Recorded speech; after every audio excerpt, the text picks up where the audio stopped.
Howdy, y'all. I'm Elizabeth Gore. Welcome to The Big Idea from Yahoo Finance, the show that navigates the world of small business and entrepreneurship. All businesses start with one light bulb moment, and each week I'm going to take you on a journey with America's entrepreneurs. We're going to get between the spreadsheets with these operators to flow from their smallest failures to their biggest successes. As the co-founder of the small business funding platform Hello Alice, it has always been my mission to help ensure entrepreneurs have the tools they need to live the American dream. So let's cowboy up. Today, our big idea question is, how do you enter a new industry? Today's industry focus is cannabis. Today's guest on The Big Idea is Erin Gore, the founder of Garden Society, one of the largest cannabis companies in California and now across 4 states. Hailing from Wisconsin, Erin moved to California and happened to marry my brother-in-law, and by the way, gave me the greatest nephew of all time. But after moving to California, she jumped from solid corporate America to enter the wild west of marijuana in 2016, being one of the industry's first to enter. There is no one better than Erin Gore to answer the big idea question, how do you enter a new industry? Okay, I'm calling you EJ. I know you're Erin Gore, but you're EJ to me. And I just love that you're here because I don't think there's anyone who could answer the question. Our big idea question today is not how do you enter an industry, how do you start an industry? And my love, you have started an industry. I mean, why cannabis? Oh, it's such a loaded question. Pun intended? No, sorry. Yeah, exactly. Pun intended. I fell in love with the plant for my own personal use, like so many of us. And I just want to acknowledge that cannabis has been around for thousands of years. The industry in California has been around since the 70s, really in the medical market. In 1996, we legalized for the medical market. But at the time, on my personal pain journey, like so many Americans, it was a combination of opioids and Ambien, and it just wasn't for me. I was young. I was looking for a healthy alternative. I was looking for something that helped me be the best. So folks know you were a collegiate athlete at Wisconsin. I was, yeah. So you had to have multiple surgeries, and it was tough. Bumps and bruises. I was there, pushing the wheelchair around. I was there. Yeah, and cannabis is this incredible plant that helps me be the best version of myself. And I fell in love with it. And then I found there were no products for me. There was no education for me. There was no community for me. So I set out to build what I thought the modern woman need, which was really what I needed to find. And through that, found a community and built incredible products to help everyone feel better. So I'm going to lead the witness because I know you so well. And, we always say, you have your big idea, but was there a story, a person that pushed you along? And I want to talk about Mary Goose. Yeah. So one of your passion points with cannabis is particularly women who are fighting cancer. Yep. And how the pain management, the lack of appetite. I just tell me about that inspiration and how that helped you develop your products. Yes. My mom's best friend, Mary Goose, has stage 4 breast cancer. She fought it for 13 years. She passed away at Thanksgiving. We love her. But back in the day when I was starting Garden Society and I was having parties and I was testing products. Educating so many people. Educating, yeah. She came to me and she said, what about this? What about that? How do I sleep? How does it help me with my chemotherapy? And I really worked her through cannabinoid ratios and the homogeneity of the products and the stoichiometry and all the different beautiful parts of our products. And she was so impressed through both the education as well as like the community of women around her that needed these products and how they couldn't access them legally. They couldn't talk to their doctors about them back then. They couldn't figure out because of all the prohibition. She looked at me and she put her hand on me and she's like, you're meant to do this. Like, you should really do this. And I was working my butt off in a corporate world and trying to have a baby and trying to do it all as a woman. And, she gave me that push I needed to really like take a step back and try to like really build something to both let me have the quality of life I want, build a business with the values I want, because I was building a business in a big corporation. Right. And also help people along the way with really, really great products. Well, you have always given me the push I need, and I love you. And we got to be there. We got to be each other's pillow. We have to be each other's pillow and our mirrors sometime. Well, I mean, some people are, I'm going to build a product. I'm going to build a beauty brand. You tell me about building an industry, though. I mean, legalization comes around. I mean, my memory, and just so everyone knows, we are sisters-in-law. We live a vineyard in between our 2 houses, raising our children. And I used to go to Erin's house, and first of all, you're an incredible chemical engineer, and you would be over these pots cooking this, cooking that, and so that's one thing to create a product, but creating an industry. I mean, how did you go about that? Oh my gosh, it's so hard. And I would just, part of me says never do it, but then part of me says it's the most rewarding thing. Right. You're a lobbyist, you're writing policy. I was a chemical engineer. I didn't know how to do any of that. But what I realized is the literal success of my business depended on it, because some politician would write something into law that would directly impact my bottom line, how many stickers I had to put on a product, how I could make my gummy, how it was tested, and what it meant for the customer, the end consumer. And so I started really advocating and creating policy. And then with that, all levels from like my local city to my state to now at the national level. So it's nobody's better suited than the business owner to build policy and build the rules. But like we always say in the industry, we're building the plane and flying it at the same time. Well, Erin, I have this visual memory, like knocking on your window, and you're sitting outside City Hall with a manila folder, and you're writing policy that is probably going to impact your own business. Oh, yeah. So, and I think I was breastfeeding. Yes, my amazing nephew Tommy. So I really think small business owners should pay more attention to policy. You had to write it almost, but how do you judge the time of running your own business, creating products? Your mom, you have so much going, but also tracking policy and legislation that would impact your business. Like how do you time manage that? Yeah. Well, we work really hard, especially as entrepreneurs, right? All the time. You can set Google alerts. So there's a lot of technical things you can do today. But at the end of the day, wait. Tell me more. I actually think that's really great tips. Oh, yeah. Tell me more on that. Yeah, so you tell can me exactly what you set Google alerts to look for any kind of news article, any kind of press release, any kind of all the governments have to publish things. So when there's public speaking sessions or they publish draft regulations, like you can set that so it all comes to your inbox automatically. So it makes it really easy to parse. Right. And then at the end of the day, like you can also build community around it. So I'm on a lot of working committees. So it's not just me doing it, but it's me working with a group of people who have like-minded goals. The cannabis industry is really hard because I said it's on a spectrum between criminals and hippies. And luckily, there's so many of us who are working together collectively across all spectrums of the business to drive legislation forward. And you always have to think about the greater good and how do you build the industry not just at your own success. But that sense of community has really taught me a lot, but then also enabled me to have a larger voice. And also like filing for public comment. The first time I did it, I was so nervous. I was literally breastfeeding, giving public comment at the state. And now it's like so natural and normal. And now it's my responsibility, I feel like. So we talk about like you have to really drive policy. We always, on the big idea, talk about money, money, money. Okay. And the other thing that always blew my mind, I mean, I'm just going to say it. I watched you years ago have bags of cash, like hidden here in your car, in the garden. I was like, it freaked me out. But there was no banking solutions even. I mean, that is a new industry. Like, how do you handle that? Yeah, it's crazy. The stigma we deal with in cannabis because of the scheduled nature on the federal level, even though it's legal in the state. So it's this state versus federal conflict. We bank. We all have checking accounts. We pay exorbitant fees for it. What we don't have is access to credit. Okay. And what we don't have is services around it. So like we cannot get a 401k. We keep getting denied for 401ks for our employees because of the federal illegality of it. We can't get a line of credit for payroll. We can't access any financing services like equipment financing or mortgages. Our personal bank accounts get shut down. My husband and I's personal bank account has been shut down like 3 or 4 times. Wow. My employees' bank accounts get shut down. So it's really, really challenging. I mean, it makes you such a resilient entrepreneur. So you couldn't get credit. A lot of small business owners, for different reasons, can't get credit. Yeah. So how, Erin, I mean, you've gone from X millions to double X millions this year alone.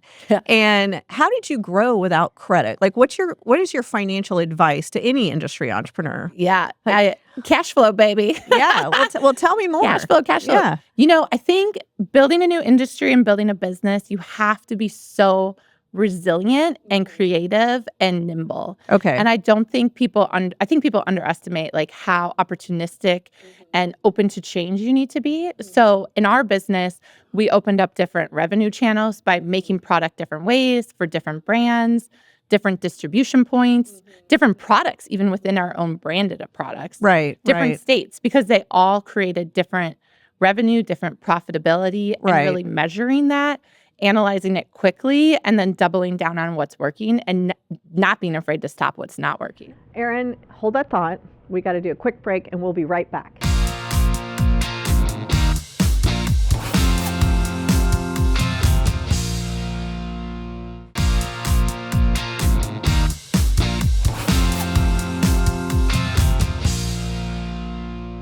Welcome back to The Big Idea. I'm Elizabeth Gore, and I'm here with Garden Society founder Erin Gore.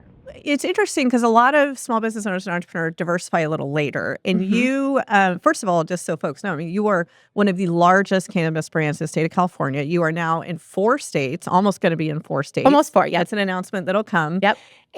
But you very quickly, I remember, split up your absolute P&L with manufacturing, with kitchens, so tell us a little bit about why you diversified in the beginning, and should entrepreneurs and small business owners really think about diversification? So it was really good advice I got from a potential investor who never invested in me, but I will always remember this conversation.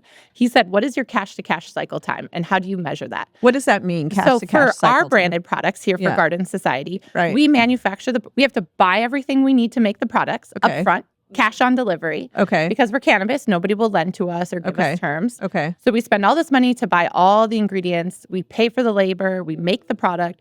We sell it to our distributor. Cannabis is a 3-tiered distribution model. Okay. So we sell it to a distributor who sells it to the dispensary, who sells it to the customer, and we get paid in about 120 days. Oof, that's brutal. So that cycle time is really long. Right. So you're looking at like 160 days on a best case scenario. Okay. So he said to me, how do you drive faster cash-to-cash cycle? Okay. From what you spend to what you collect. Right. So I realized that if I made product for other people, I could make them pay for everything up front. Okay. I could pay the labor, and I could charge them when I was done.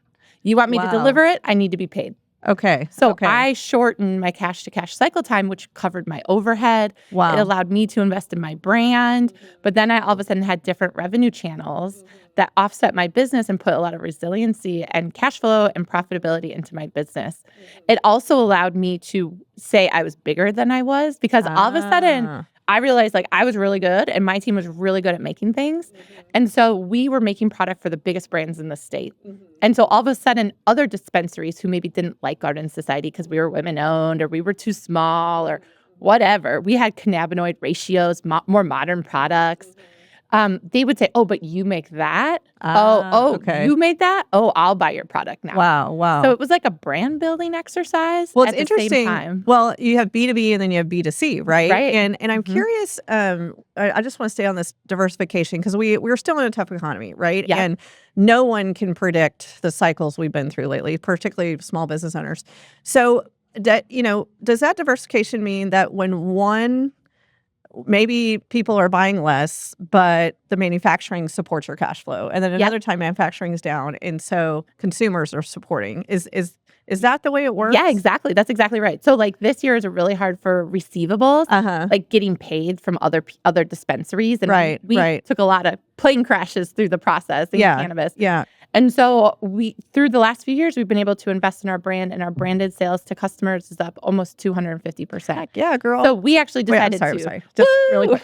High five. Okay, keep going. So in California, we actually decided to stop making product for other people because it was too much effort and too hard to collect on that payment, and just really focus on profitability and shrink our team to the most optimal, efficient, and really drive branded sales, because that's where we were finding our growth, and that's where we had invested all those years to build that momentum. So I'm curious for those. Now, again, you're a very unique industry because what do you always say? Each state is its own country when it comes to cannabis. Yeah. But I'm curious, Erin, because I watch you and I both get on planes all the time, and we love our children, we love our husbands, but it's a lot to get on a plane, right? Yeah. So you made the decision with your own time, because no one else can open another state but Erin Gore. Yeah. So, you're putting your California production in another person's hands for a while. Did you scale to the point where they can manage that so you can now expand to New Jersey? Can you, for those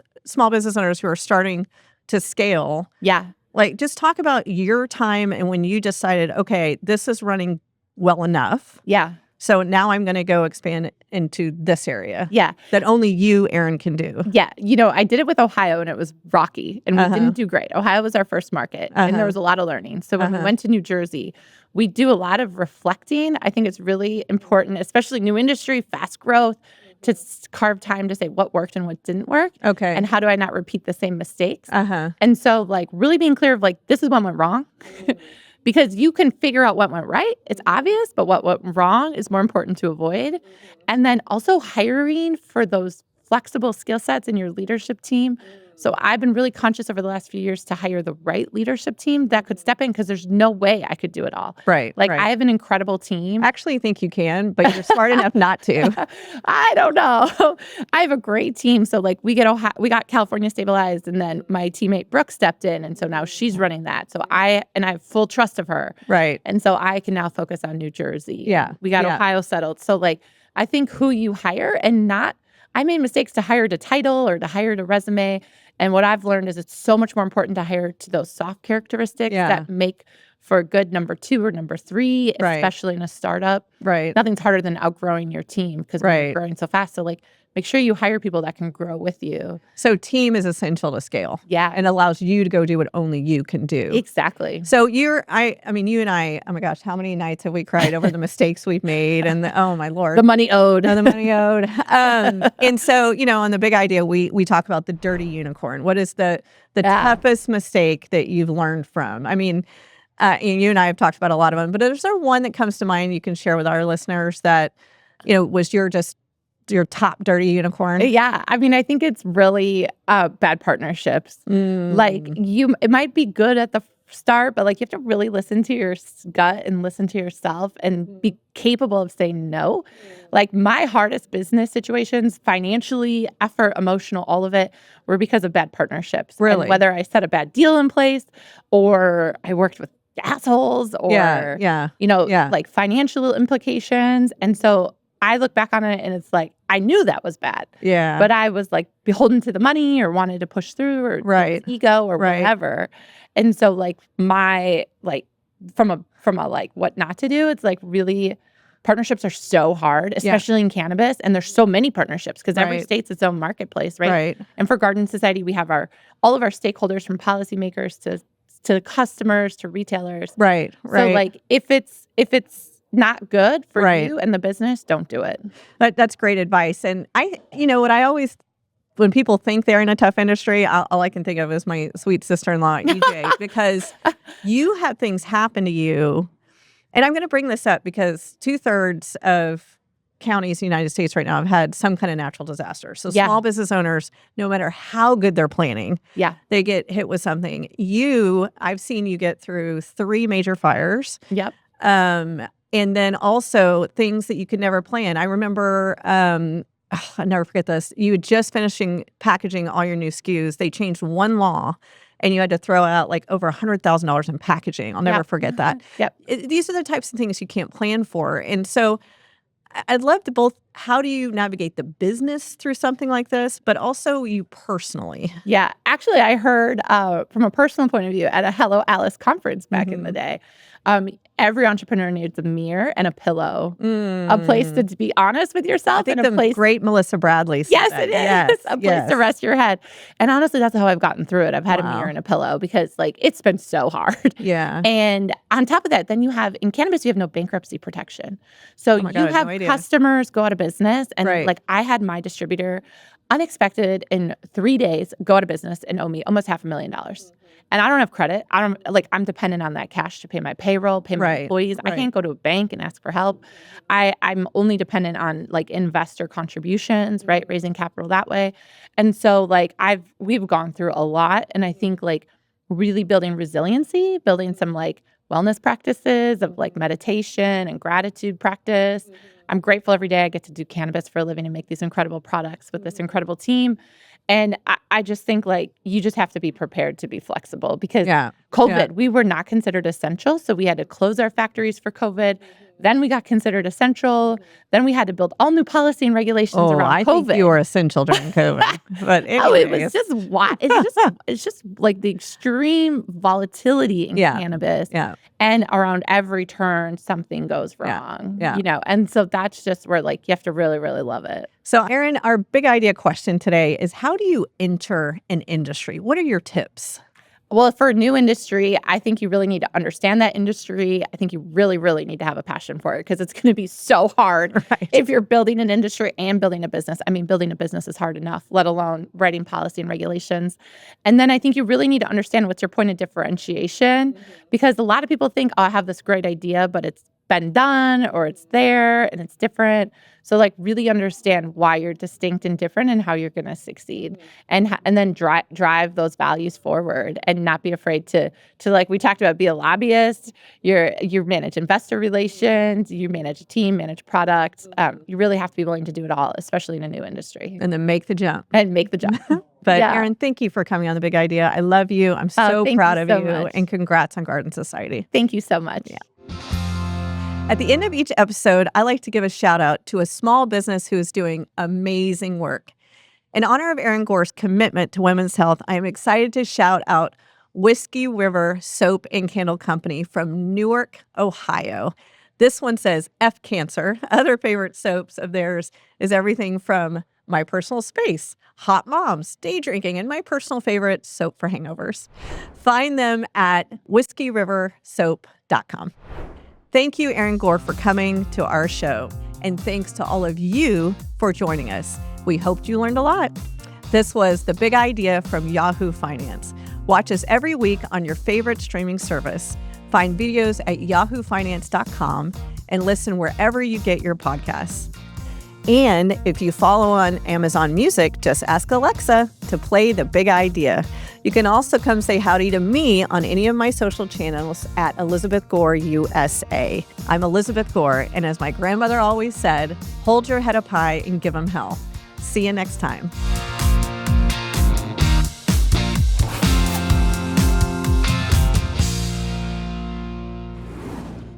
This content was not intended to be financial advice and should not be used as a substitute for professional financial services.